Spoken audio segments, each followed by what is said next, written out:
పరిశుద్ధ దేవుని నామమునకు యేసుక్రీస్తు నామంలో శుభములు వందనాలండి.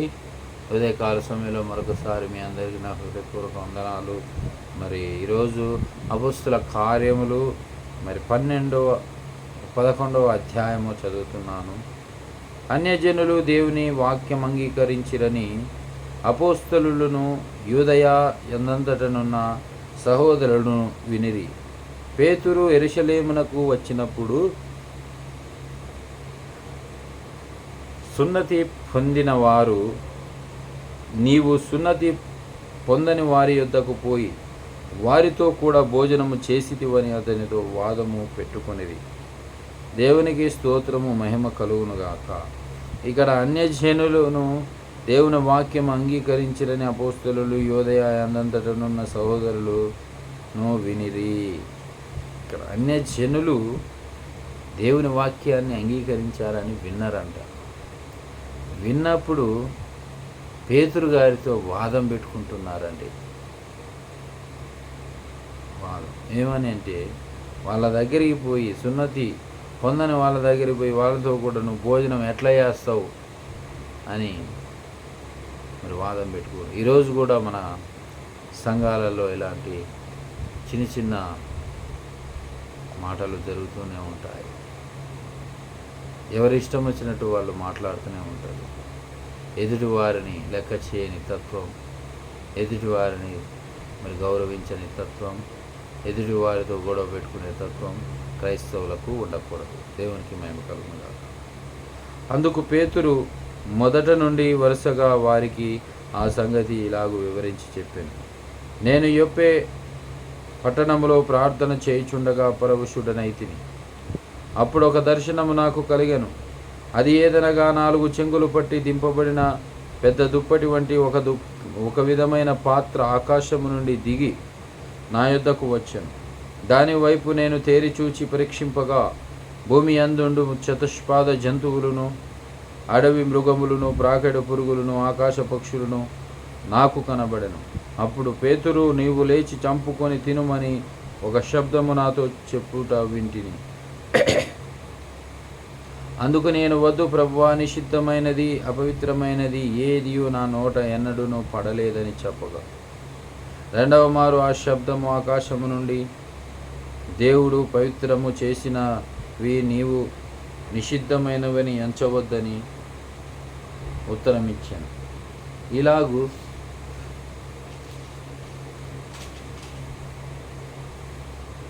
ముమ్మారు జరిగాను. తర్వాత అదంతయు ఆకాశమునకు తీసుకొని పోబడెను. వెంటనే కైసరయ్య నుండి నా యొద్దకు పంపబడిన 3 మనుష్యులు మేమున్న ఇంటి యొద్ద నిలిచి ఉండిరి. అప్పుడు ఆత్మ, నీవు భేదమేమియో చేయక వారితో కూడా వెళ్ళుమని నాకు సెలవిచ్చాను. ఈ 6 సహోదరులు నాతో కూడా వచ్చిరి. మేము కొర్నేలి ఇంట ప్రవేశించితిమి. అప్పుడు అతడు, నీవు యొప్పేకు మనుష్యులను పంపి పేతురు అను మారు పేరు గల సీమోనును పిలిపించుము. నీవును నీ ఇంటి వారందరూ ఏ మాటల వలన రక్షణ పొందుదురో ఆ మాటలు అతడు నీతో చెప్పునని తన ఇంట నిలిచి తనతో చెప్పిన ఒక దేవదూతను చూచిన సంగతి మాకు తెలిపిను. నేను మాట్లాడనారంభించినప్పుడు పరిశుద్ధాత్మ మొదట మన మీదికి దిగిన ప్రకారము వారి మీదికి దిగెను. అప్పుడు యోహాను నీళ్లతో బాప్తిస్మం ఇచ్చెను గాని మీరు పరిశుద్ధాత్మలో బాప్తిస్మము పొందుదురని ప్రభు చెప్పిన మాట నేను జ్ఞాపకము చేసుకొంటిని. కాబట్టి ప్రభువైన యేసుక్రీస్తు నందు విశ్వాసం ఉంచిన మనకు అనుగ్రహించినట్టు దేవుడు వారికి కూడా సమాన వరము అనుగ్రహించి ఉండగా దేవుని అడ్డగించుటకు నేనే పాటి వాడనని చెప్పాను.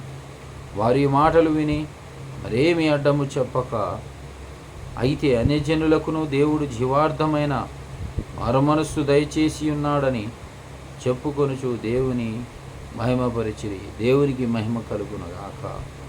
మనము వాక్యము చెప్పినప్పుడు, వాక్యాన్ని విశదపరిచి వారికి అర్థమయ్యేలాగా చెప్పినప్పుడు దేవుని కార్యం జరుగుద్దని ఇక్కడ మనకు తేటతెల్లగా అర్థమైపోతుంది. అంతేకాకుండా దేవుడు చెప్పిన మాట ఏంటంటే, నిశ్చయముగా మనుషులందరి మీద నా ఆత్మను కుమ్మరిస్తాను అని వాక్యాన్ని కూడా మనకు చెప్పి ఉన్నాడు.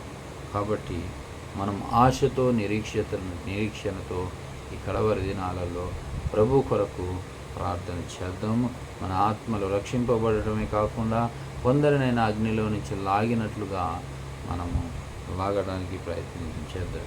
దేవుడు మరి ఈ మాటలు మనకు నేర్పిస్తున్నారు, వారిని నేర్చుకుందాం.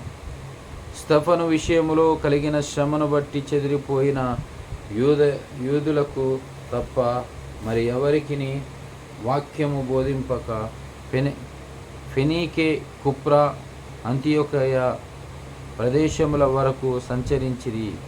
కుప్రియులు కొందరును కురేనీయులు కొందరును వారిలో ఉండిరి. వీరు అంతియోకయకు వచ్చి గ్రీసు దేశపు వారితో మాటలాడుచు ప్రభు అయిన యేసును గూర్చిన సువార్త ప్రకటించిరి.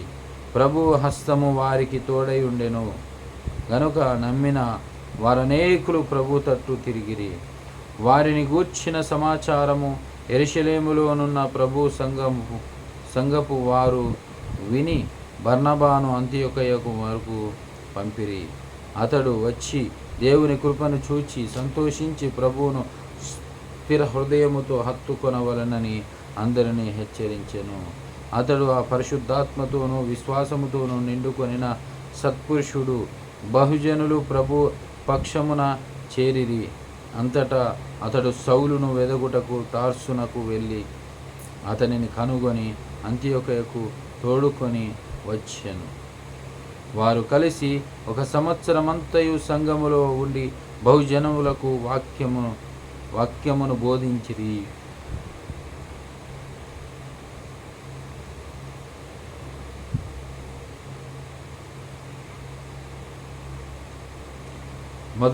మొట్టమొదట అంతియోకయలో శిష్యులు క్రైస్తవులనబడిరి.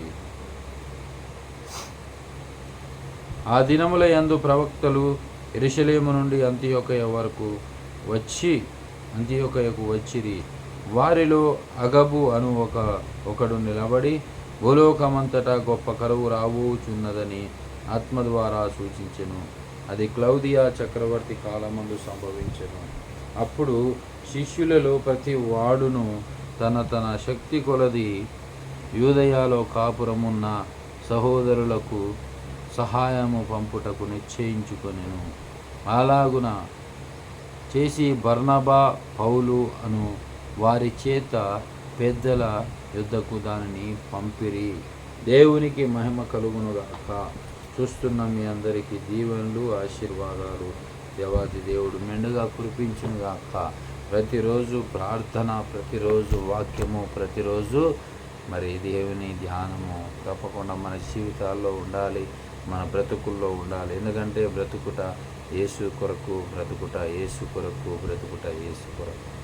ఈ నిశ్చయాన్ని మనము మరి నిశ్చయంగా చేసుకొని ప్రతిరోజు మానక ప్రార్థన చేద్దాము, ప్రతిరోజు మానక మరి వాక్యము చదువుదాము. మనకు ఒకరోజు ఆహారం తీసుకోకపోతే ఏమవుతుంది? నీరసించి పడిపోతాం. అలాగే జీవాహారము వాక్యము కాబట్టి వాక్యాన్ని తీసుకుంటే శక్తి వస్తుంది, బలము వస్తుంది. మరి మన ఆత్మకు కూడా ఆహారం కావాలని మరి ఈ ఉదయకాల సమయంలో దేవుడు మనతో మాట్లాడుతున్నాడు. అందరికీ వాక్యం చేరాలి, అందరూ దేవుని నమ్మాలి. ఈ కడవరి దినాలలో ప్రభువుతో సెలవిచ్చిన మాట మరి ఏమని సెలవిచ్చాడు అంటే, నీ శత్రువులను నీ పాదపీఠముగా చేయు వరకు నీవు నా కుడి పార్శ్వమున కూర్చుండుము అనే వాక్యము సెలవిస్తున్న మాట. అంటే దేవాతి దేవుడు యేసుక్రీస్తు పాదములకు పీఠముగా శత్రువులను చేస్తారు. ఆ శత్రువులను పాదపీఠముగా చేయు వరకు మరి యేసుక్రీస్తు ప్రభువు వారు తండ్రి కుడిపార్శ్వముననే కూర్చొని ఉంటాడు. కాబట్టి ఈ దినములు బహుఘోరమైనవి, బహు చెడ్డమైనవి, బహు దుర్మార్గమైన దినములు. కాబట్టి దేవుడు సెలవిచ్చిన మాట ప్రకారమే అన్నీ జరుగుతున్నాయి. ఆకాశము భూమి గతించినను నా మాటలు ఎంత మాత్రం గతించవు అన్న వాక్య ప్రకారంగా మరి దినములు ఉన్నవి. మనం పరీక్షించుకొని మనం ముందు జరుగుతున్న వాటిని చూస్తే తెలుస్తుంది. కాబట్టి ప్రియమైన సహోదరులారా, ఆస్ట్రేలియా దేశంలో మరి సంఘములో బిషప్ గారి మీద ఒక 27-24 వయస్సు ఉండే ఒక వ్యక్తి మరి ముందటి వరుసలో కూర్చొని ఆ యొక్క బిషప్ గారిని కత్తితో దాడి చేశాడంట. నేను విన్నాను, యూట్యూబ్లో చూశాను. మరి అతడు అలా చేయడానికి కారణం ఏంటి అనేది నాకు తెలియదు. కానీ మనం ప్రార్థన చేద్దాం. దేవుని మహిమను బట్టి కడవరి దినాలలో బహుశ్రమలు అన్నాడు కదా దేవుడు. బహుశ్రమలను మనం ఎదుర్కొని మరి ఆ శ్రమలను తట్టుకొని వెళ్ళాలి. అంటే ఇలా చంపబడటం, నరకబడటం, కొట్టబడటం, దున్నబడటం, తిట్టబడటం ఇవన్నీ క్రైస్తవులకు వాక్యానుసారంగా జరిగేవి. కాబట్టి అవి జరగొద్దని కాదు, కానీ దేవుని మహాకృపను బట్టి మనం త్వరగా మారు మనసు పొందుకొని దేవునితో అంటుకట్టబడి ఉందాం. దేవుడి వాక్యాన్ని దీవించి ఆశ్రయించును గాక. మీరందరూ లైక్ చేయండి, సబ్స్క్రైబ్ చేసుకోండి, అనేకులకు షేర్ చేయండి. సబ్స్క్రైబ్ చేసుకోవడం వల్ల మీకేమీ పోయేది లేదు. అనేకులకు మరి ఈ వాక్యాన్ని అందించిన వారు అవుతారు. కాబట్టి దేవుడు ఈ వాక్యాన్ని దీవించును గాక. ఆమేన్.